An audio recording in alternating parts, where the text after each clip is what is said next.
ધોળા દિવસે ઘરમાં ઘૂસી વૃદ્ધ દંપતીને છરીની અણી ઉપર બાનમાં રાખી ઘરમાંથી રોકડ રૂપિયા 2,05,000 તથા સોનાની વીંટીની લૂંટ કરી નાસી ગયેલ આરોપીઓને ગણતરીના જ કલાકોમાં પકડી પાડી તથા લૂંટનો તમામ મુદ્દામાલ રિકવર કરી લૂંટના ગુનાનો ભેદ ઉકેલતી મૌધા પોલીસ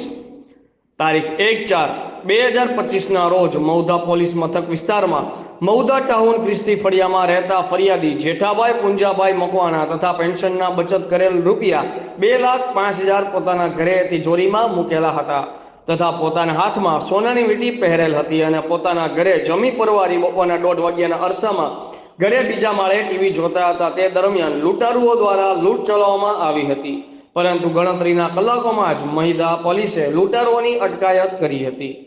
રિપોર્ટર ઉમંગભાઈ શર્મા, આઝાદ મીડિયા લાઈવ, ખેડા।